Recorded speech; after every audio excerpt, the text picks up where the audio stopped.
मैं गोल्डी जॉर्ज हूँ। अ, ऐसे मैं छत्तीसगढ़ का हूँ। छत्तीसगढ़ में अपना काम किया है। लगभग 28-29 साल जो है मैंने छत्तीसगढ़ में कई सारे विषयों को लेके काम किया है।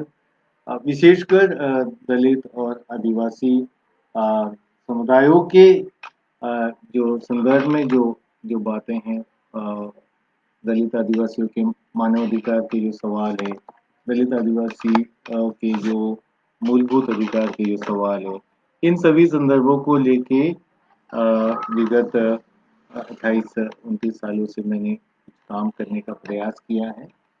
और इस बीच में निरंतर लेखन की जो जरिए भी लोगों तक पहुंचने का कोशिश किए हैं। लोगों के जो सवाल है, समस्याएं हैं, इसको लेखन के माध्यम से ज़्यादा लोगों तक पहुंचाने का एक प्रयास किया है। और इन विषयों को लेकर जो मेरा अनुभव रहा है, उन अनुभवों के आधार पे कुछ बातों को आपके साथ में शेयर करने के लिए मैं आज यहाँ पे उपस्थित हूँ। आज का जो विषय है वो freedom of media and writing. इसके ऊपर में काफी समय से अलग अलग प्लेटफॉर्म पे काफी चर्चाएं होती रही हैं। और एक इस पूरे इस राइटिंग और मीडिया के एक मैं सोचता हूँ कि freedom of media and writing जो है, आज हम काफी एक क्राइसिस स्टेट में हैं। बहुत सारे क्राइसिस में से एक बड़ा क्राइसिस हमारे देश में लेखन और मीडिया के जो एक क्राइसिस है, एक बहुत बड़ी क्राइसिस के रूप में हमारे सामने में आज है। और हम कोशिश करेंगे कि अगले कुछ आधा घंटे के समय में हम इन क्राइसिस को थोड़ा एक फ्रेमवर्क में समझने के प्रयास करें।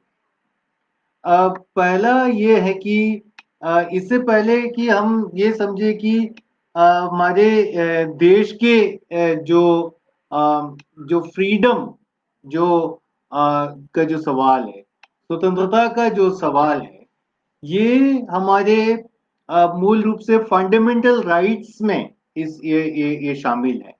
ये हमारे जो फंडामेंटल राइट्स जो हमारे कॉन्स्टिट्यूशन जो हमको देती है, हमारे भारत के जो संविधान के आधार पे जो हमको मौलिक अधिकार उपलब्ध है, उसके आर्टिकल 19 जो है वो हमको फ्रीडम ऑफ ये डायरेक्टली फ्रीडम ऑफ मीडिया के रूप में नहीं है, लेकिन ये एक रूप से freedom of speech and expression, अभिव्यक्ति और अपने चीजों को, अपने बातों को पहुंचाने का, बोलने का एक अधिकार के रूप में ये आर्टिकल 19 में हम देखते हैं, 19 का 1 में हम देखते हैं। लेकिन उसी आर्टिकल के 19 के 2 में अगर हम देखेंगे तो उसमें इस तरह से दिया गया है कि इट सीक्स टू एक एक रूप से हमारे फ्रीडम को थोड़ा सा बंधित करने का भी उसमें प्रयास है। उसमें जो एक शब्द जो यूज किया गया है, reasonable restriction in the interest of the sovereignty and integrity of India, the security of the state, public order, decency and morality। तो ये जो शब्द हैं, इसी के अंदर में ये प्रयोग किया गया है कि हमारे जो देश के अंदर में नागरिकों के अभिव्यक्ति की स्वतंत्रता का जो अधिकार है, उसमें एक रीजनेबल यानी कि तर्कसंगात्मक जो एक रूप से रिस्ट्रिक्शंस भी उसके साथ में लगे हैं। और ये एक एक सोचने की बात है। ये एक एक किस तरह से एक तरफ में आप फ्रीडम देने की बात है, तो दूसरी तरफ में आपकी फ्रीडम को रोकने की बात है। और वो जरूरी भी है कुछ हद तक, क्योंकि फ्रीडम, अभिव्यक्ति के अधिकार या अभिव्यक्ति की जो मुक्ति या अभिव्यक्ति की स्वतंत्रता का मतलब यह भी होता है कि आप जिम्मेदार नागरिक के रूप में भी अभिव्यक्ति करें। ऐसा नहीं है कि आपको जो मन में आए आप बोलते जाए, आपको जो जो जो जो भी लगे झूठ लगे तो भी उसको लिखते जाए, या किसी भी तरह के एक प्रत्येक समुदाय या समूह के उनके उनके इंटरेस्ट को, उनके उनके जो अपने इंटरेस्ट है उसको संरक्षण करने के लिए कुछ चीजों को लिखे। तो इस तरह से ना होते हुए एक जिम्मेदार व्यक्ति और एक जिम्मेदार नागरिक के रूप में अपने आप को स्थापित करने के लिए इस तरह का एक एक एक रिस्ट्रिक्शन भी है। तो एक रूप से अभिव्यक्ति की स्वतंत्रता है कि आपको जो भी अभिव्यक्त करना है वो कर सकते हैं। जो मूल रूप से मीडिया के जो मित्र और जो स्कॉलर्स है वो भी ये राजी होते हैं कि अभिव्यक्ति की स्वतंत्रता वो मीडिया की अभिव्यक्ति की स्वतंत्रता के ऊपर भी वो नियमित है या लागू होता है।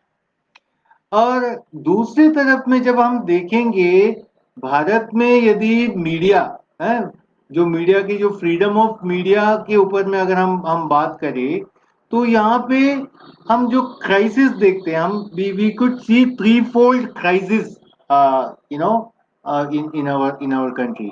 हम हमारे देश में एक थ्री फोल्ड क्राइसिस को हम समझ सकते हैं। एक क्राइसिस है जो हमारे सोसाइटी का, हमारे समाज का, द क्राइसिस ऑफ सोसाइटी, हमारे सोशल सिस्टम का एक क्राइसिस जो है ये हम देख सकते हैं।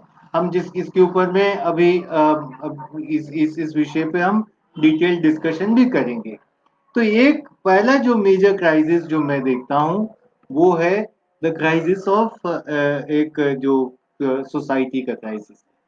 दूसरा है एक एक क्राइसिस जो है वो हम देखते हैं कि crisis of of corporate interest या क्लास का एक जो क्राइसिस हम देख सकते हैं। तीसरा जो है इन दोनों का एक एक मिश्रण जो हम देखते हैं, द क्राइसिस ऑफ स्टेट के जो जो सवाल है इसमें हम देख सकते हैं। तो ये तीन तरह का जो जो क्राइसिस है, we can see three types of crisis. एक है सोसाइटी का, दूसरा है जो कॉर्पोरेट इंटरेस्ट का, और तीसरा है स्टेट का, राज्य का एक जो क्राइसिस है। और ये क्राइसिस मीडिया के संदर्भ में काफी काफी ज्यादा और काफी व्याप्त ढंग से हम इसको देख सकते हैं, समझ सकते हैं। तो एक एक रूप से हमारे हम जैसे बोलते हैं कि मीडिया किसी भी डेमोक्रेसी का, लोकतंत्र का या जनतंत्र का जो है चौथा स्तंभ है हम बोलते हैं। या ऐसा भी बोला जाता है कि मीडिया या लेखन जो होते हैं वो समाज का एक प्रतिबिंब है। तो इन समाज के प्रतिबिंब या एक एक रूप से डेमोक्रेसी को, एक जनतंत्र को किस किन फैक्टर्स, किन किन आयामों से वो प्रभावित होते हैं, वो तमाम आयाम हम मीडिया के अंदर में भी देख सकते हैं। और वही जो जो मैंने ये जो जो जो तीन जो उसके जो मुख्य जो जो बिंदु है, वो एक है समाज, दूसरा है जो कारपोरेट की जो उसकी जो इंटरेस्ट है, और तीसरा है जो राज्य जो है किस तरह से इन चीजों को देखता है, समझता है, और किस तरह से इसको मॉड्यूलेट करता है। तो भारत में यदि भारत के संदर्भ में मीडिया और भारतीय जो जो सच्चाई है, भारत की वास्तविकता और मीडिया की जो अवस्था है, इसको अगर हम एक रूप से सूक्ष्म रूप से इसका इसका जांच पड़ताल करें तो इसके अंदर में आपको अलग अलग अलग अलग अलग चीजें दिखेंगी जो मैं एक छोटे स्तर पे आपके सामने में रखना चाहता हूँ। अब पहला जो है कि अम, समाज हो या मीडिया हो, यहाँ पे आपकी आपकी अपनी पहचान, आपकी जो सोशल आइडेंटिटी जो है, और डिस्क्रिमिनेशन जो है, ये social identity and discriminatory practices जो है, ये मीडिया के अंदर में, मीडिया के क्राइसिस के रूप में ये दिखता है। मैं बहुत मतलब इसको स्पष्ट कर देता हूँ। ये बहुत मायने रखता है कि आप एक दलित है, कि आप एक आदिवासी है, कि आप एक सेक्सुअल माइनॉरिटी है या आप एक धार्मिक अल्पसंख्यक है, आप एक महिला है, ये इसके मीडिया के अंदर में बहुत बड़ी एक भूमिका है। और आपकी पहचान, आपकी आइडेंटिटी और समाज के जो भेदभाव के जो एक पूरा जो स्वभाव है, ये इसको काफी हद तक जो है ये इसको मॉड्यूलेट करता है। तो देखिएगा, अब मैं आपको कुछ छोटे छोटे उदाहरण देता हूँ। एक तरफ में आप देखेंगे कि बहुत सारे मीडिया जो मुख्य धारा के मीडिया हाउसेस का एक दावा ये है कि हम दलितों के बारे में लिखते हैं या हम आदिवासियों के बारे में लिखते हैं, या तो आप देखिएगा कुछ समय से अभी जो ज्यादातर है कि आप ये बोलते हैं कि भाई आप पॉजिटिव स्टोरीज लाइए, आप सारी चीजें नेगेटिव नेगेटिव प्रॉब्लम्स क्राइसिस यही चीज आप हमेशा बोलते रहेंगे, तो आपका पॉजिटिव स्टोरीज कहाँ है? तो आपकी पॉजिटिव स्टोरीज का मतलब क्या है कि भाई पंचायत में किस तरह से दलितों ने पंचायती राज के तहत में अच्छा काम किया, या अनुसूचित क्षेत्र में किस तरह से आदिवासी सुशासन कानून के तहत में आदिवासियों ने जो है सरकारी योजनाओं को लागू कर दिया। तो इस तरह के आप पॉजिटिव स्टोरीज खोजने की कोशिश करते हैं इवन इफ जब स्पेसेस देती है तो। अब देखिए, नो नेगेटिव स्टोरीज, इसका मतलब क्या होता है कि जितने भी जातिगत हिंसा का मामला हो या जातिगत भेदभाव का मामला हो या आदिवासियों की जमीन हड़पने के सवाल हो या दलित महिलाओं के रेप और मर्डर और सेक्सुअल अब्यूज या जो सेक्सुअल माइनॉरिटीज के जो अब्यूज के सवाल हो या मेजॉरिटी रिलीजन का माइनॉरिटी रिलीजन के ऊपर में उनका पूरे पूरे अधिकार को जताने का और उसको, तो इस तरह के जो स्टोरीज है इसको नेगेटिव स्टोरीज मानते हैं, क्योंकि इससे आपका जो है मार्केट वैल्यू, आपका कास्ट वैल्यू या आपका सोशल आइडेंटिटी वैल्यू जो वो रिड्यूस होता है। और यही वजह है कि बहुत सारे जो जो जो सवाल, समसामयिक सवाल है, जो गंभीर सवाल है, इस तरह के जो सवाल है वो मुख्यधारा की मीडिया में तभी आती है जब लंबे समय तक कोई आंदोलन चलता है, जब ऐसे लंबे समय तक लोग जो है चिल्लाते रहते, चीखते रहते, जब तक किसी ना किसी व्यक्ति का हत्या नहीं हो जाता है, तब तक ये सब, और वो भी बहुत सीमित समय के लिए ऐसी स्टोरीज आप आपको दिखेंगे।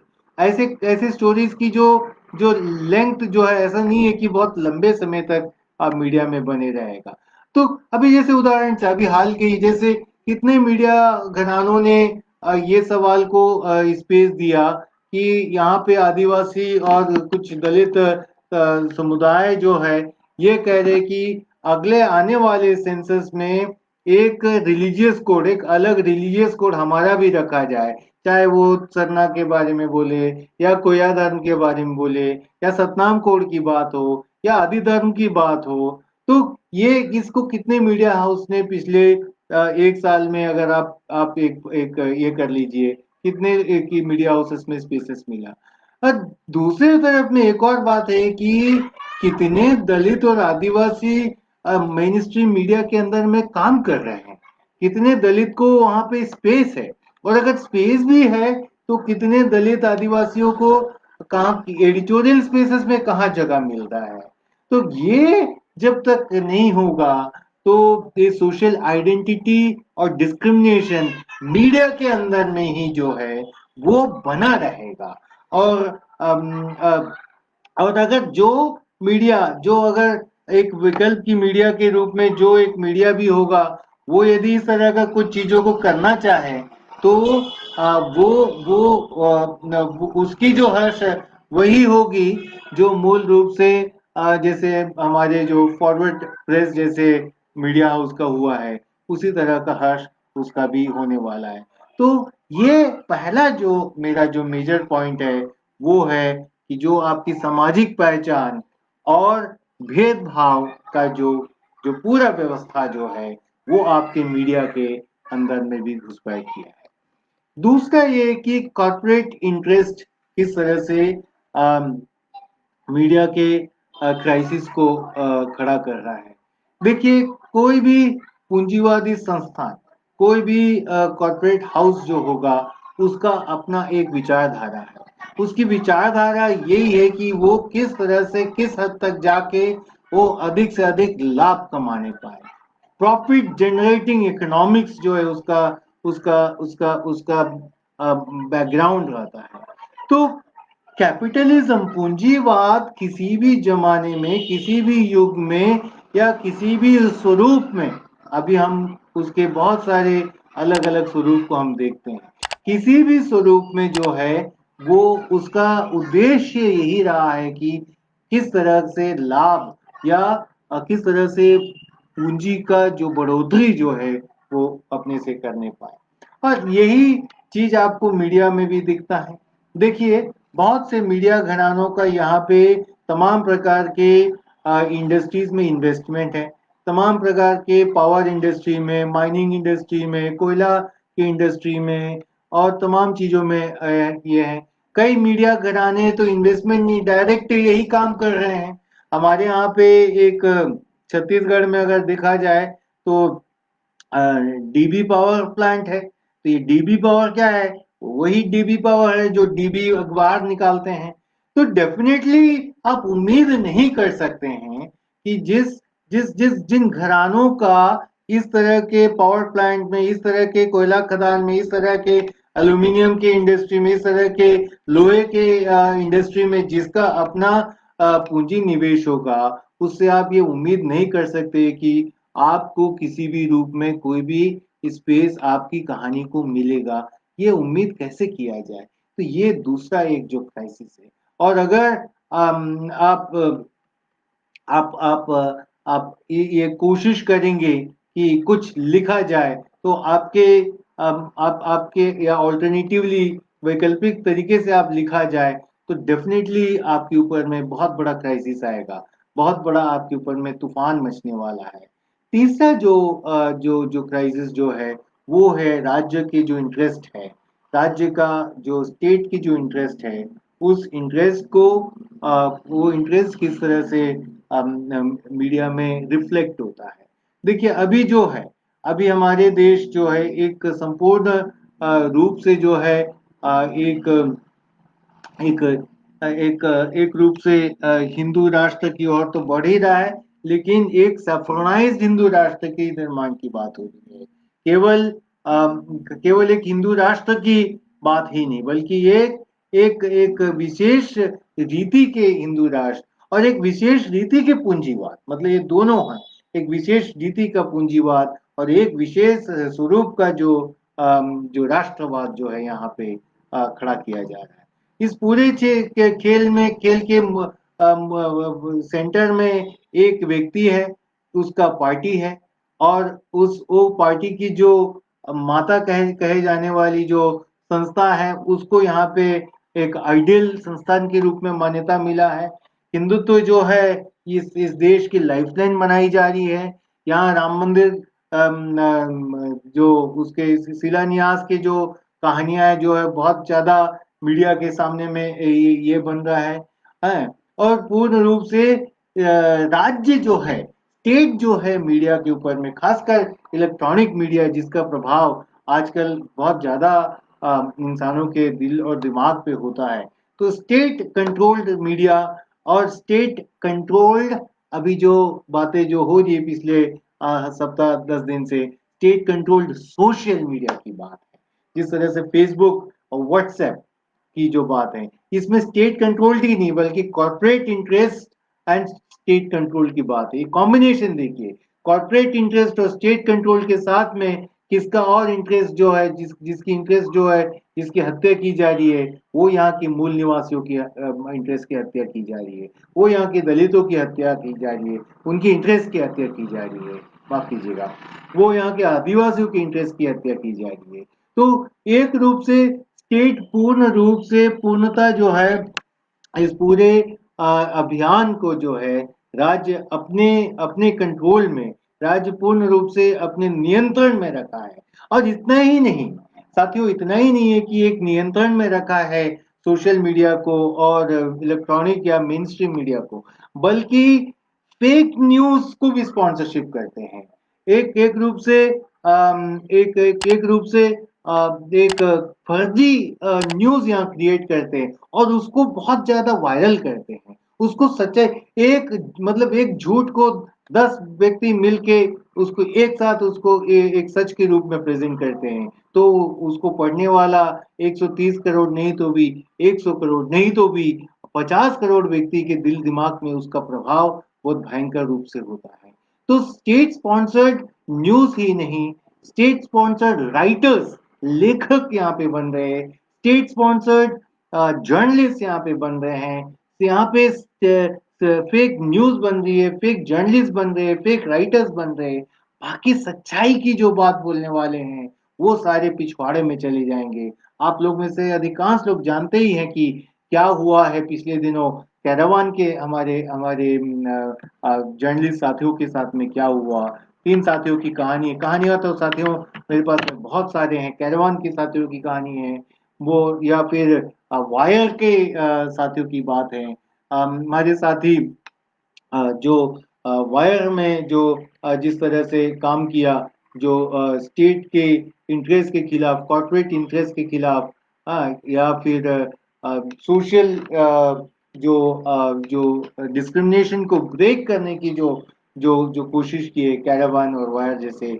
और इसी तरह से जो है जो किया, उनका जो जो हाल हुआ, देखिए आप जानते हैं, आप जानते हैं। और दूसरी तरफ में जो टीवी पे बैठ के जोर से चिल्ला चिल्ला के जो बोलते हैं, उनको यहाँ पे महात्माओं के रूप में राज्य स्वयं उसको घोषित करते जा रही है। तो ये एक एक बहुत बड़ा एक क्राइसिस है जो हम लोग देखते हैं कि राज्य का जो पूर्ण रूप से जो उसका जो मीडिया के ऊपर में कंट्रोल होना, और राज्य किस तरह से कॉर्पोरेट इंटरेस्ट को संरक्षित करता है, और राज्य और कॉर्पोरेट इंटरेस्ट मिलकर किस तरह से जो यहाँ के जो मूल निवासी, यहाँ के आदिवासी, यहाँ के पिछड़े, यहाँ के दलित की महिलाएं, यहाँ की सेक्सुअल एंड रिलीजियस माइनॉरिटीज को किस तरह से वो उनका जो है उनकी बातों को दबा दी जाती है।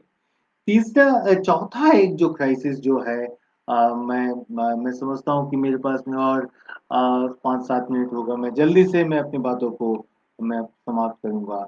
एक जहाँ पे जिस राज्य में मैं रहता हूँ उस राज्य का एक बड़ा क्राइसिस है, और हाँ, वो है चौथा क्राइसिस, जिसको आप में से कई लोग इसी तरह के इलाके में रहते हैं।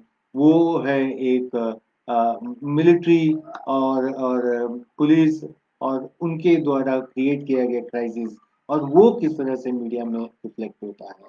स्टेट की जो एजेंसीज जो है, जैसे हमारे यहाँ पे छत्तीसगढ़ में जो है, या हमारे पड़ोसी राज्य झारखंड और उड़ीसा और मध्य प्रदेश और महाराष्ट्र के कुछ इलाके, तेलंगाना, आंध्रा, ये सभी इलाकों में छोटे छोटे टुकड़ों में, और छत्तीसगढ़ में एक बड़े हिस्से में जो है वो माओवादी विरोधी अभियान केंद्र और राज्य सरकार मिलके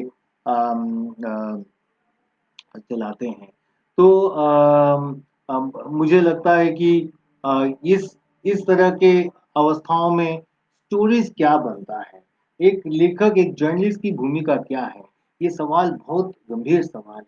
स्टोरीज वही स्टोरीज बनते हैं, या लेखन की प्रक्रिया में वही चीज को आप लिख पाते हैं जो स्टेट एजेंसीज यानी कि पुलिस या पैरामिलिट्री जिन बातों को आपके माध्यम से दुनिया तक कहलवाना चाहता है। आपके माध्यम से फलाना व्यक्ति ABCD जिसको भी वो यदि माओवादी या माओवादी समर्थक बोलना चाहे, वो ही दुनिया सुनने पाती है।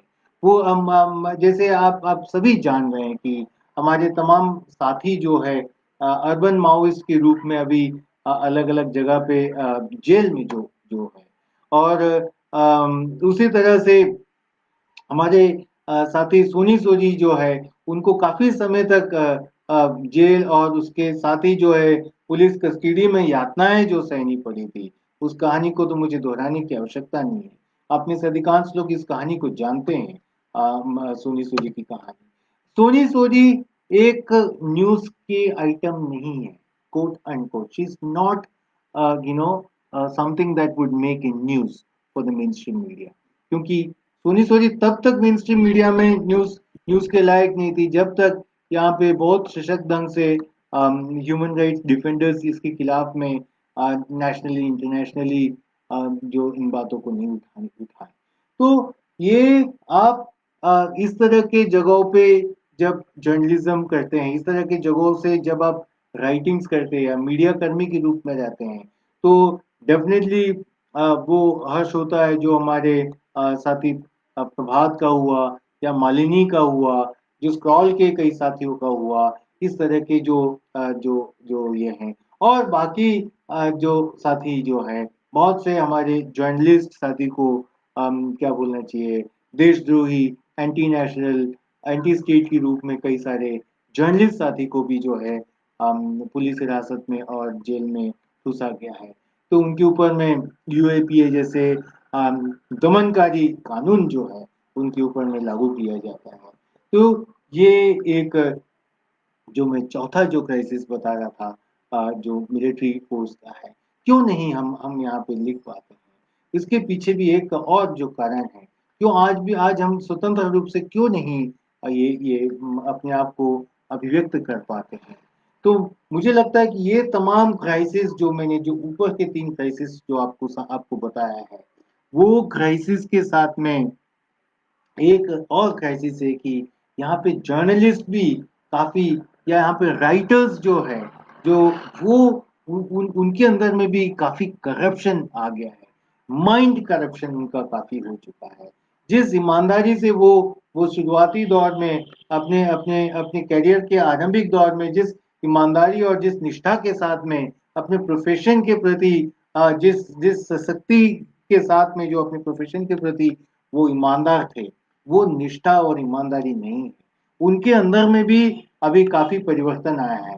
वो भी कहीं ना कहीं स्टेट, सोसाइटी और कॉरपोरेट्स के अनुरूप अपने आप को ढालने की कोशिश करते हैं।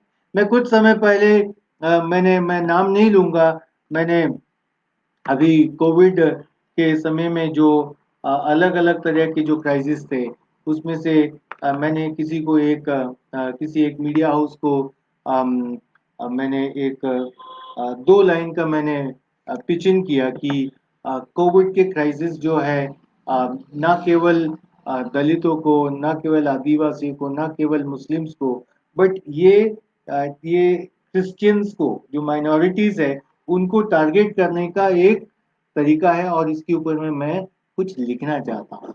और वो मीडिया हाउस ने बोला कि we sorry, we not interested, हमें इस कहानी में कोई रुचि नहीं है, और हम जो है इस तरह की कहानियों को हम अभी लेने में असमर्थ हैं।